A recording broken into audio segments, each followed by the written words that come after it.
আসসালামু আলাইকুম। আমরা জানি এই পৃথিবীর ভূপৃষ্ঠে বেশিরভাগ অংশ দখল করে আছে সাগর, মহাসাগর এবং বড় বড় সব নদ নদী। এই সাগর মহাসাগরের অতল গভীরে কী লুকিয়ে আছে তা মানুষের পক্ষে সম্পূর্ণভাবে জানা সম্ভব হয়ে ওঠেনি।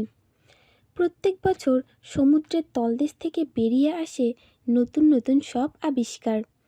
এর মধ্যে নতুন নতুন প্রাণীর উদ্ভাবনা যেমন ঘটে থাকে, এর সাথে বহু বছর পুরনো নিদর্শন থেকে শুরু করে এমন অনেক কিছুই বেরিয়ে আসে যা এই গোটা মানব সমাজকে বিস্মিত করে তোলে।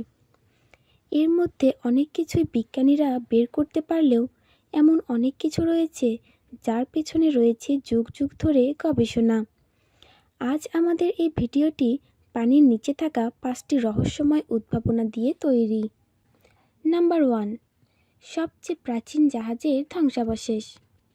2018 সালের অক্টোবরে বুলগেরিয়া উপকূল ধরে কৃষ্ণসাগর পানির তলদেশে একদল বিজ্ঞানীরা অভিযান চালাচ্ছিলেন। তাদের এই অভিযান থেকে এক বিস্ময়কর আবিষ্কার উঠে এসেছিল যা সবাইকে চমকে দিয়েছিল। প্রায় 2500 বছর পুরনো প্রাচীন একটি জাহাজের সন্ধান তারা পেয়েছিল। বিজ্ঞানীদের ভাষ্যমতে এটি এখন পর্যন্ত খুঁজে পাওয়া সবচেয়ে পুরনো জাহাজের ধ্বংসাবশেষ। এই জাহাজের মাস্তুল এবং দাঁড়গুলো তারা সম্পূর্ণ অক্ষত অবস্থায় পেয়েছিল। প্রাচীন ওয়াইন রাখার পাত্রের গায়ে অঙ্কিত জাহাজের চিত্রের সাথে এই জাহাজের সাদৃশ্য লক্ষ্য করা যায়। পানির নিচ থেকে পাওয়া এই বিস্ময়কর আবিষ্কারটি সবাইকে চমকে দিয়েছিল। তবে গবেষণা থেকে বেরিয়ে আসে পানির তলদেশে অক্সিজেনের স্বল্পতা থাকার কারণে দীর্ঘদিন এই জাহাজটি অক্ষত অবস্থায় ছিল।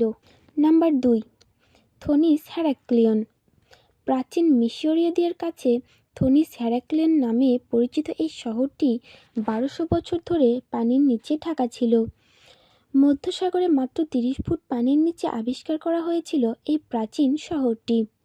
2000 সালে মিশরীয় আলেকজান্ডারের কাছেই এই আবিষ্কার নিয়ে আসেন এক ফরাসি ডুবুরি।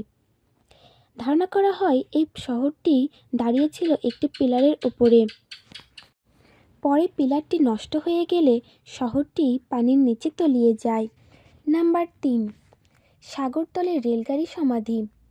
1985 সালে মানচিত্রবিদ ফরহ্যাবলার নিউজেলেসের উপকূলীয় অঞ্চলে মানচিত্র আঁকার সময় সাগরের তলদেশে একটি রেলগাড়ি ইঞ্জিনের সন্ধান পান। পরে সেখানে ডুবুরিদের অভিযানে জানা যায় যে এটি 1850 সালে নির্মিত জনপ্রিয় মডেলের রেল ইঞ্জিন। এটির ওজন ছিল কমপক্ষে 15 টন, কিন্তু প্রায় 150 বছর আগের রেল ইঞ্জিন সাগরের নিচে কিভাবে এলো তা নিয়ে ছিল ব্যাপক তর্ক বিতর্ক। ধারণা করা হয় এই সাগর নিয়ে যাওয়ার সময় কোনো নাবিকরা এই ইঞ্জিনটিকে ফেলে দিয়েছিল, কিন্তু কেন ফেলেছিল তা কোনো গবেষণায় পাওয়া যায়নি। নাম্বার 4, দ্বিতীয় বিশ্বযুদ্ধের রূপা। আয়ারল্যান্ড থেকে 300 মাইল দক্ষিণ পশ্চিমে এবং পানির 47 কিলোমিটার গভীরে 40 টন রূপার বারের সন্ধান পাওয়া যায়, যেগুলো 1941 সালে দ্বিতীয় বিশ্বযুদ্ধের সময় ভারত থেকে ইংল্যান্ডে নিয়ে যাওয়া হচ্ছিল।